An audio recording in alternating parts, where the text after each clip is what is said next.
Good morning, students. Today we are doing next topic, that is AC circuit containing capacitor.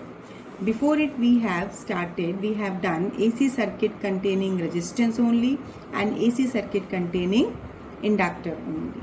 So basically, when a capacitor is connected to AC source, so in that case, the source of EMF, it is given by E equal to E naught sine omega t.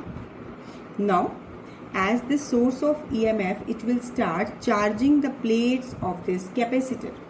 So let Q be the charge on capacitor C at any time, at any instant. So now, corresponding to this charging of capacitor, there will occur some potential drop. So potential drop across the plates of capacitor, this will be equal to applied EMF. Whatever EMF we are applying, that will be utilizing as potential drop across the capacitor due to charging of plates. And potential drop across the plates of capacitor is Q upon C. It is equal to E, that is E naught sine omega t.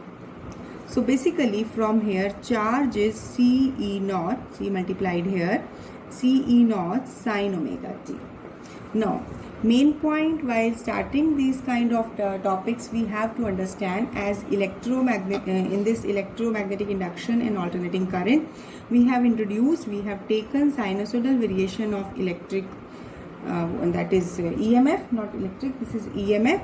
Correspondingly, we have also to find current in the same form. So for getting that current, what should I do? I will differentiate this equation 1. Let dq by dt, as current is rate of flow of charge. So here we will differentiate this sine omega t. So it will be d by dt sine omega t. Now what will be differentiation of this sine omega t? C E naught. Differentiation of sine function is cos omega t. Then again differentiation of this omega t, this will be omega. So it is E naught omega c, this is cos omega t. So now this E naught cos omega t divided by 1 by omega c. We can write this omega c in the denominator in this form. So here basically this 1 by omega c, that we can compare it with, or we can write instead of it, that is xc. So it is E naught by xc, this is cos omega t, where xc is equal to 1 by omega c. Now we will go to the detailed part of this later on. First of all, we have to see this phase difference. Basically, current is in the form that we can represent this I is equal to I naught cos omega t, where current I naught is E naught by xc. It means this denominator term will play the same role as resistance play, because here capacitor is used. So here xc will represent opposition to the flow of current. That means it will be termed as capacitive reactance. We will discuss it in detail. First of all, coming to this equation. See here, this equation, as it is in the form of cos function. So first purpose is to convert it into sine function. So I can write it as I naught sine omega t plus pi by 2.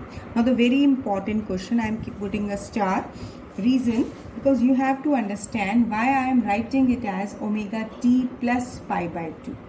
Here we will not use as sine pi by 2 minus omega t. This is also giving you cos omega t, but we will not use it. Reason being, as here this minus omega t will make this function to be negative. But here when we are using sine omega t plus pi by 2 giving you cos omega t, see both are giving the cos omega t. Here we cannot use this relation, because as per this result this omega t will be negative. But as per this result omega t is positive. As we know that E is equal to E naught sine omega t, so omega t must be positive. So instead of it we will prefer to take this result. Now here you know this is equal to omega t, still we are not taking it, we are just not we are taking this result. So now from these two results we are getting I equal to I naught sine omega t plus pi by 2. Now one result is this, as we have started, another for the current we have obtained. So what information you are getting? As current is leading the EMF by pi by 2, or you can say by 90 degree. In the same way you can say that the voltage lag behind current by pi by 2. Both are giving the same result. Current is leading the voltage. Leading the voltage means because here angle is omega t, but here angle is omega t plus pi by 2. So this is occurring in relation of current. So current is leading the voltage by 90 degree, or voltage is lagging behind the current by 90 degree. So accordingly, how can we represent this phase difference between current and voltage? First of all, I am drawing the graphical representation of EMF and current. So here when I am plotting EMF with omega t, basically EMF I am representing by the sine curve as E is equal to E naught sine omega t.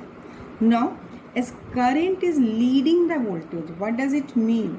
It means where there is minimum of EMF, at that instant current is having maximum. So here the curve of current will start from the maximum point. It means where the EMF is maximum, here the second curve of the current will be starting. Where again EMF is maximum, here current is, EMF is minimum. This is not maximum, this is minimum. Here current is maximum, and so on. So when you will just draw a curve, so it will be I. This is giving you instantaneous value of current.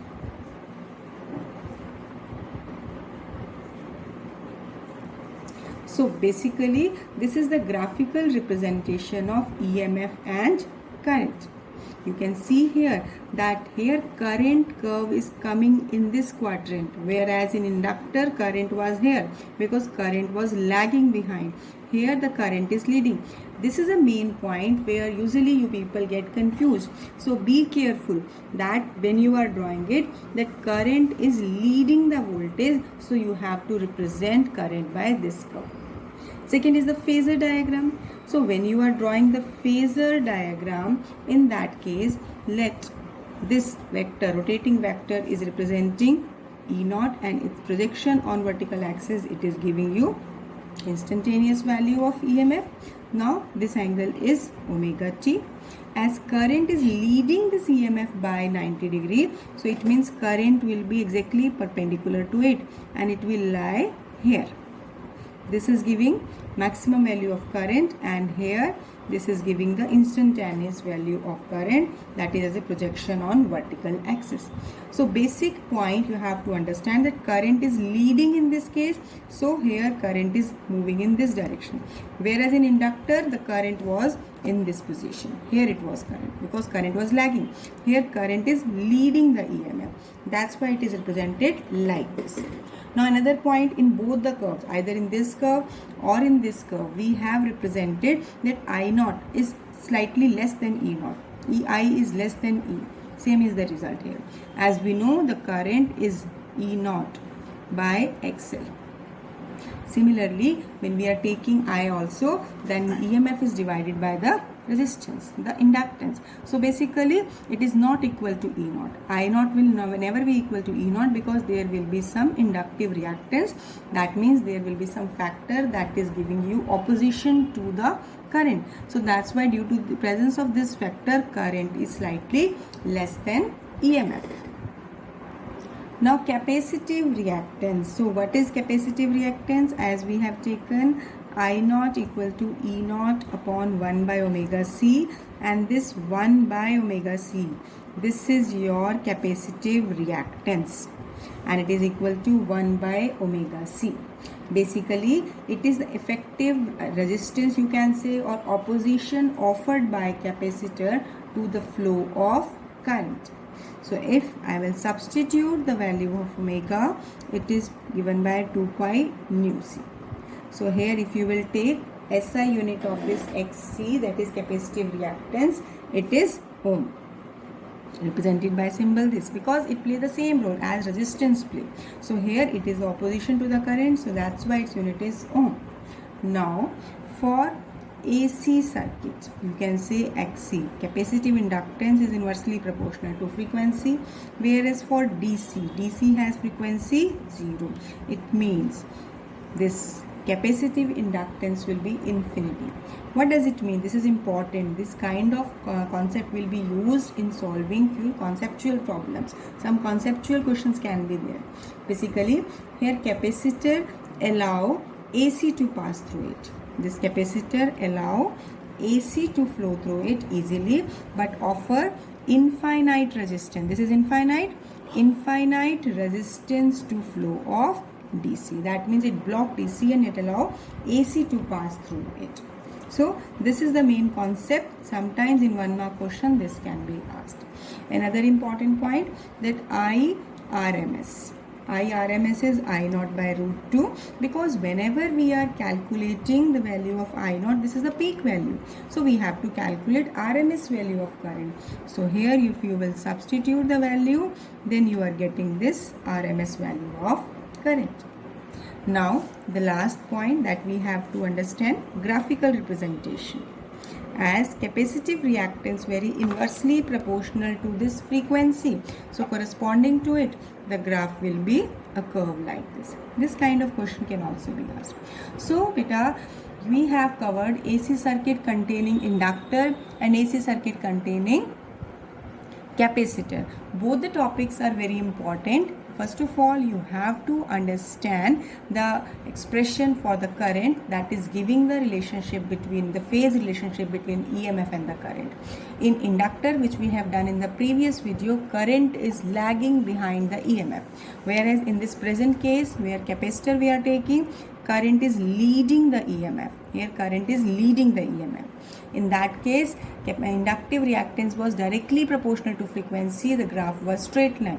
But here you can see that here capacitive reactance is inversely proportional to frequency, the graph will be a curve. So don't get confused, because when you do both the terms simultaneously, sometimes you interchange the results. That will be absolutely wrong.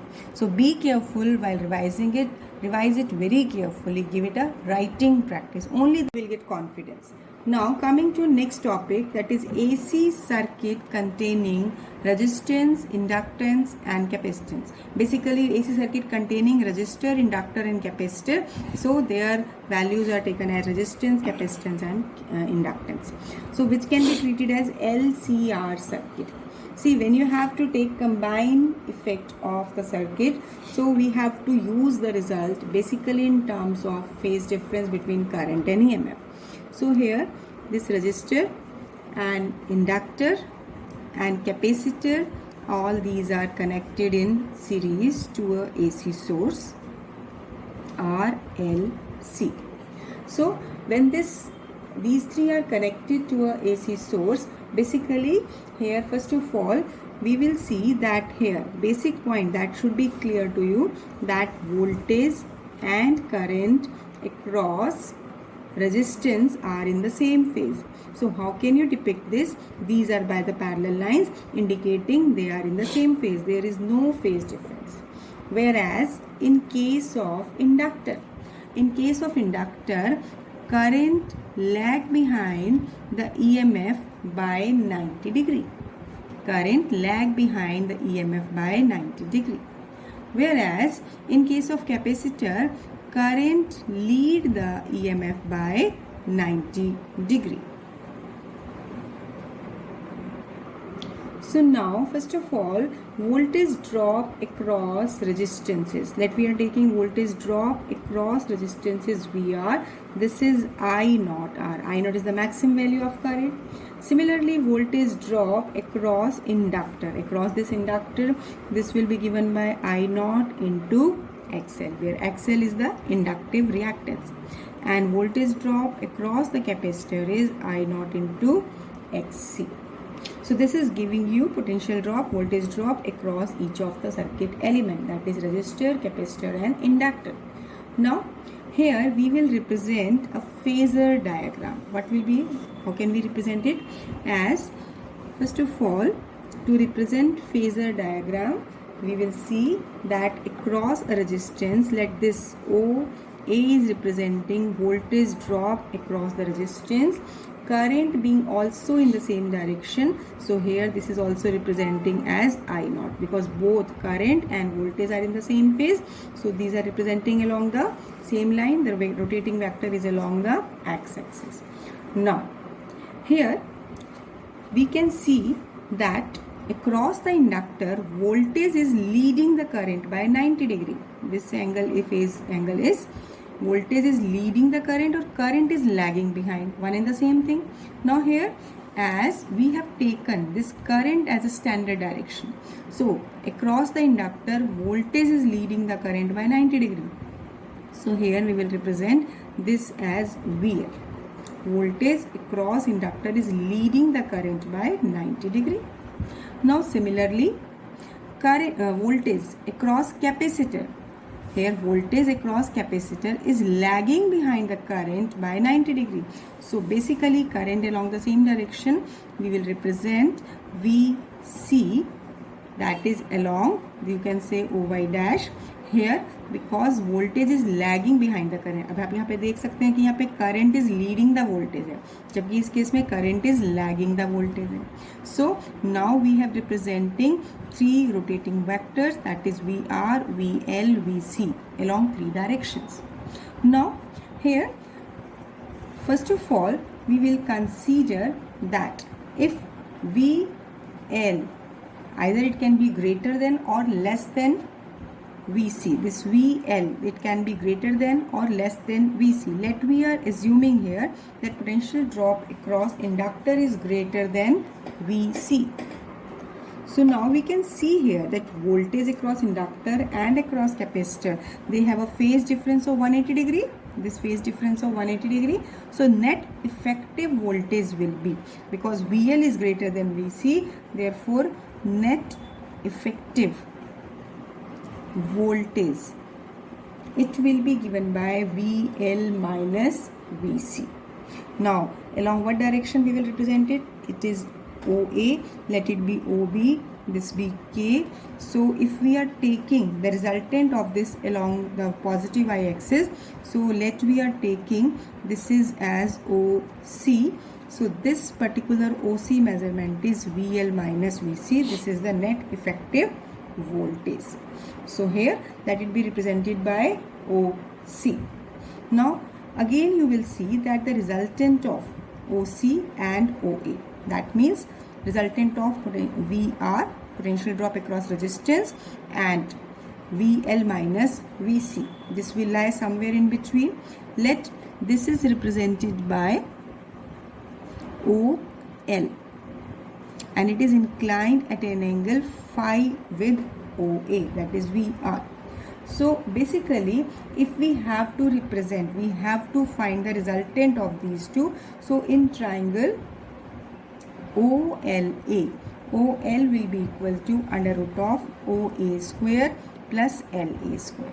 Simply Pythagoras we have applied here. Now OA is VR, so VR square. LA, you can see here in the figure, this LA is equal to OC, or OC equal to AL. So magnitude will be identical. So I will put LA or AL as VL minus VC square. I hope this step is clear. What we have done, as per this figure, this is VR and this AL equal to OC, this is equal to VL minus VC. So from here we have substitute this value here. Now we will use the values of potential drop across resistance, inductor and capacitor. So it's as per the values we have already written.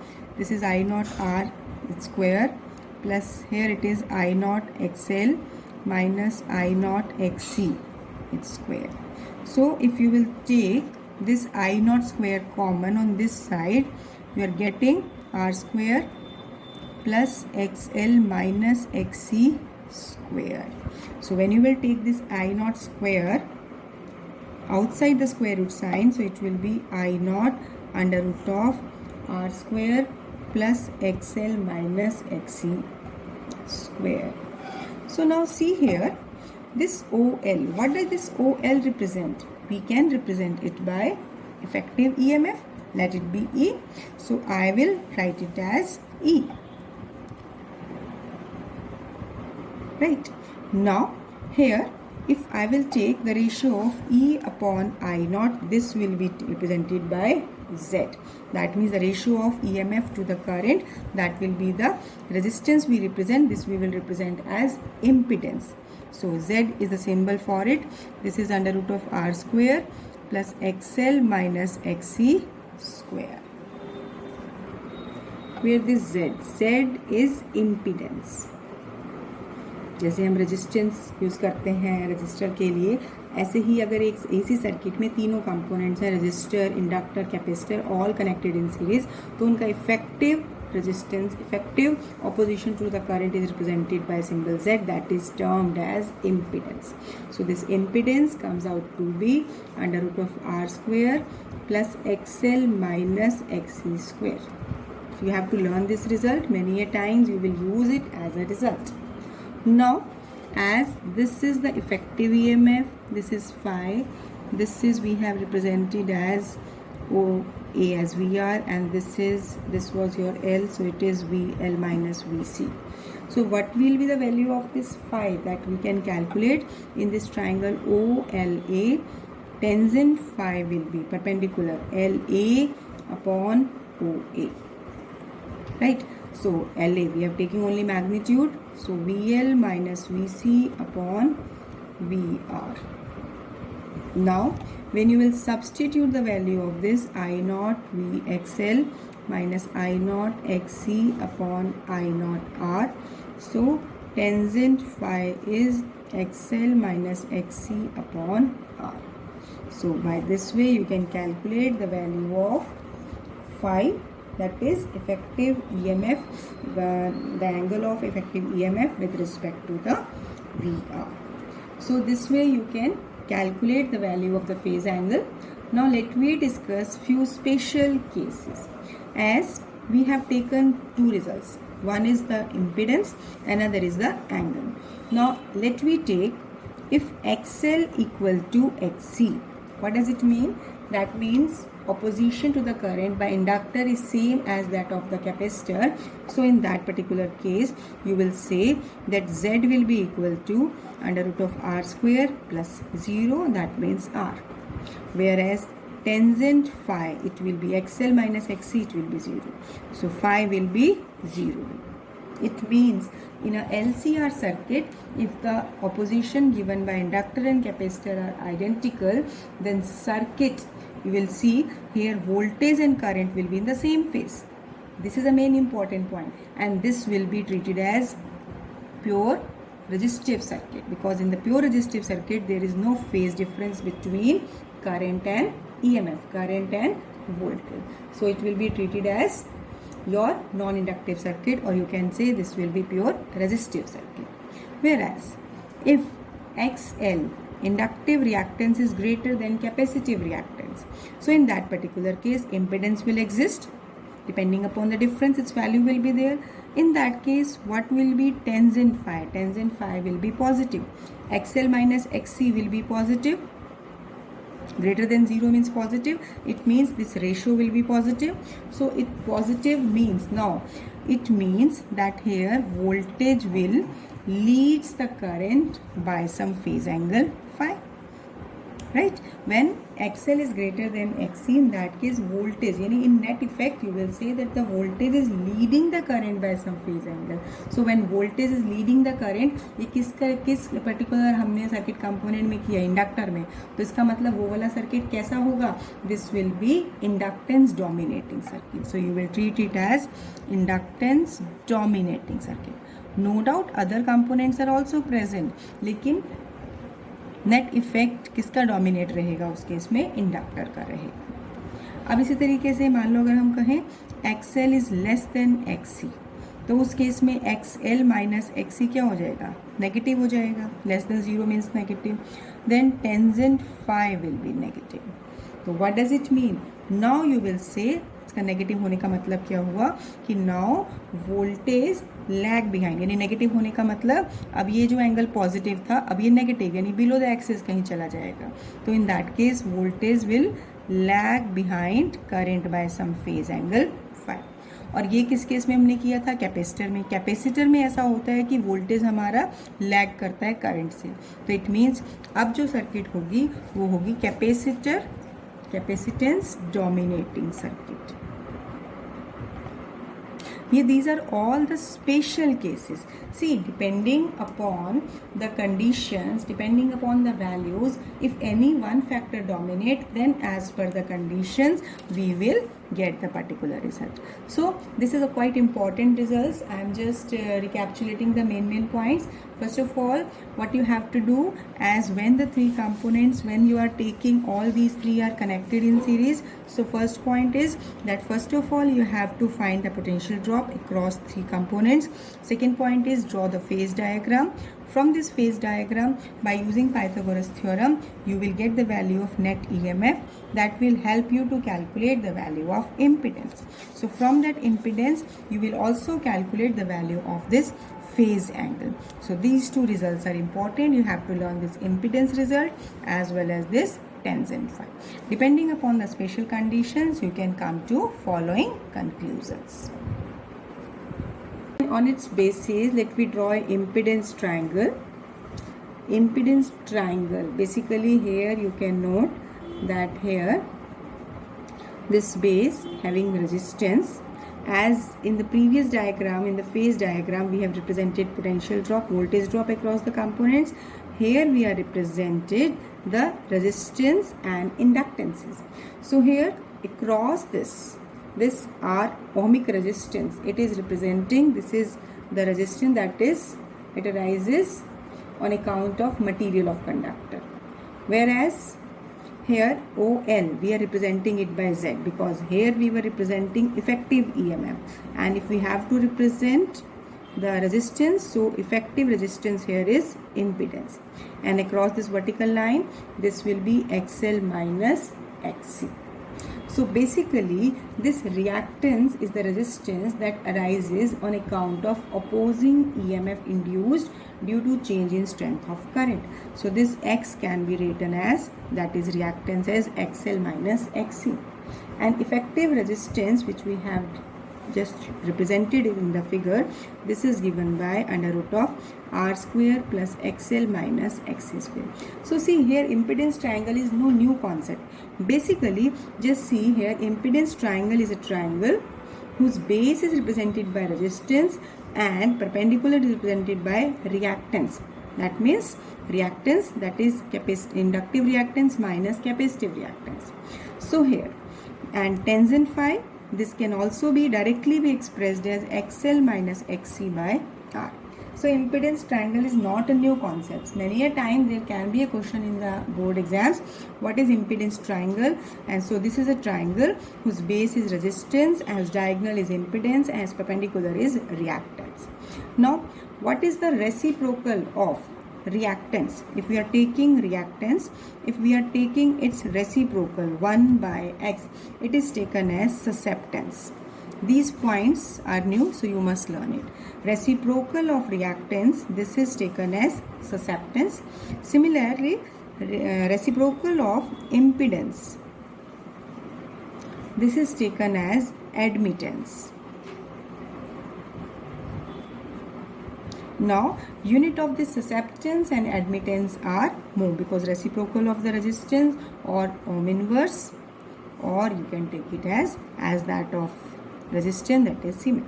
So basically this is the concept we have learned by the concept, that is general concept, AC circuit containing all the three circuit elements, resistor, capacitor and inductor.